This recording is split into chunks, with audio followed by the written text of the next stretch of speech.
anyị bụ ndị bụ ulukputu nwaanyị ọfụọka ka anyị jee n'ụka anyị ejebego ka ngwa anyị agabago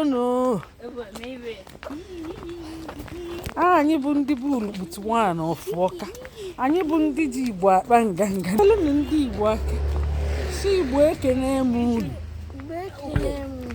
papa bịa onye bụ gịnị pa nnekwu bịara mbụ confirmation ahụ nwoke nwụrụ nnekwu sokwa bịa aka mgbe chukwu aka lee Adaobi na ebe nye na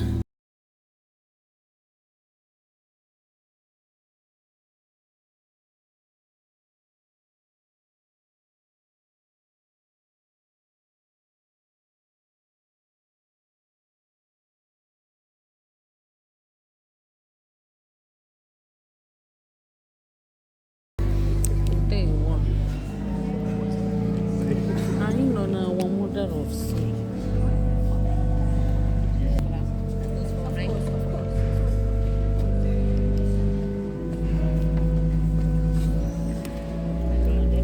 Anyị nọ na-eche ka ụkọchukwu bịa anyị kwụsịzịa.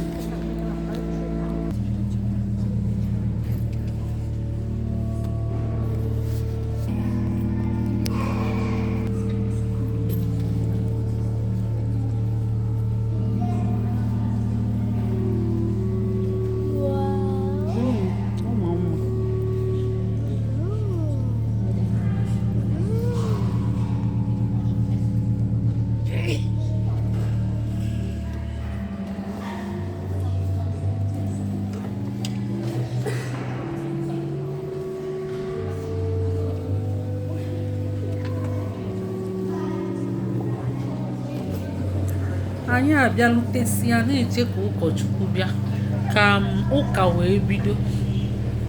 Daalụ ndị be anyị ka anyị na-eche ka anyị na-enekwe Chukwu anya n'ihu. Papa nnekwu na nri ahụ ụka ejubere ọfụ ngwanụ.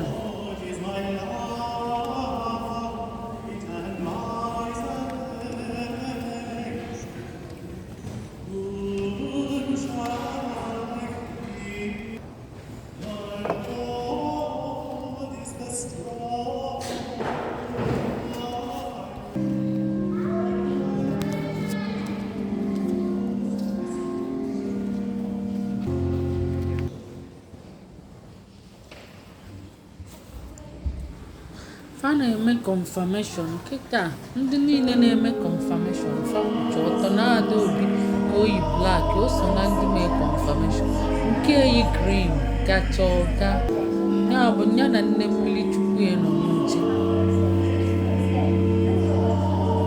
nne mmiri chukwu ya nke yi red nne mmiri chukwu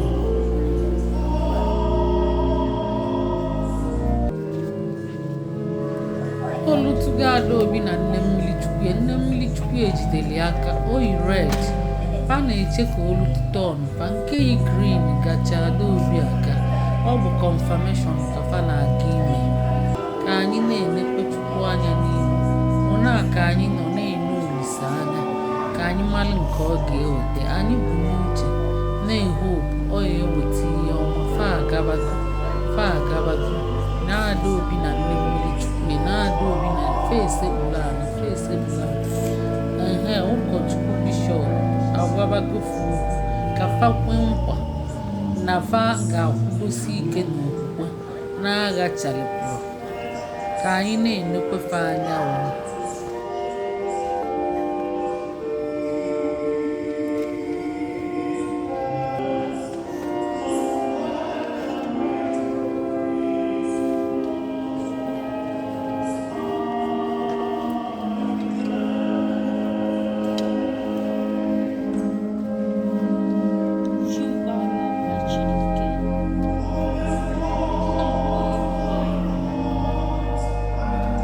Adaobi emechego fa na-apụzi fa ya agba round for orderliness fa ga-agba round ebe niile wee bịakwa n'ozielu n'uchi fa na-aga Adaobi na nne mmiri chukwu ya na-aga Adaobi na nne mmiri chukwu ya na-aga fa na-aga fa abịabago fa na-abịa kịta fa ya esi n'azụ wee pụta Adaobi na nne mmiri chukwu ya ga-esi n'azụ fa erutegokwa fa nọgoro ndị ọzọ na-ejezi ime ka anyị na-enekwenufe anya ifugo onye nke a nwoke ga-amụ nwaanyị na nne mmiri chukwu ifugi o nwere nwaanyị mụọ ma ụmụ nwoke ma ụmụ nwaanyị ifuru ya ọ bụ nwaanyị be anyị ọ mụrụ ọtụtụ mmadụ na mmiri chukwu mbọsị ahụ ọ bụ confirmation ka fa na-eme ka anyị na-enekwenụ chukwu anya n'ihu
And there are 2 certificates for Justine, which you made in first communion as well.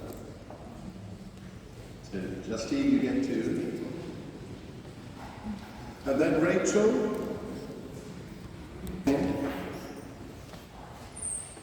Chloe, who's also getting 2. And last but not least, Joshua.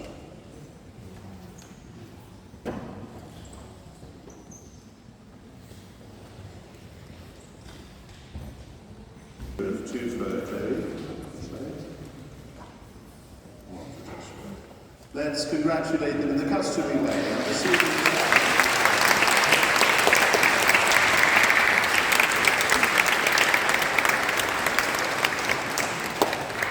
I'm now guilty of really exploiting the presence of our Episcopal vicar, but he doesn't come often, and we're happy to have him. It really is an honour to welcome you.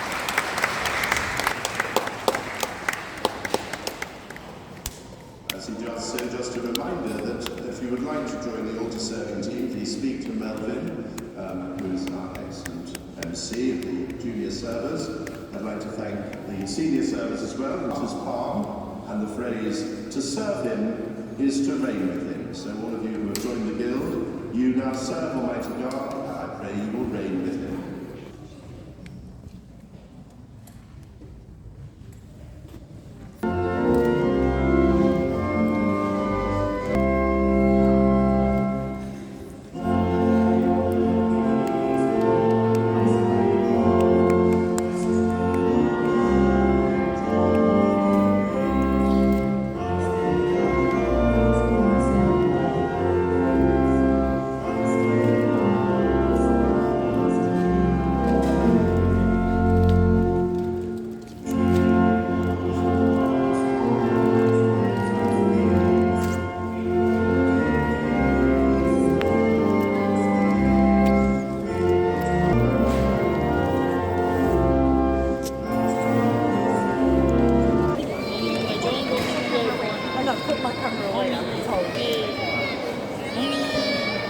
emechego kịta anọzi na-ese foto ka a na-ese na-adị obi ka oyi blak ọkwụ ebe a na nwa ahụ blak a nọ nso n'akụkụ fada nke ada ọcha ndị be anyị agbasago nke na-emekwa kịta ka anyị anabago na ndị bụ urukputu kedu fa na-abịa adanna na-abịa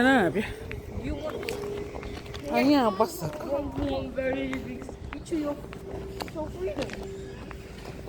And me when I want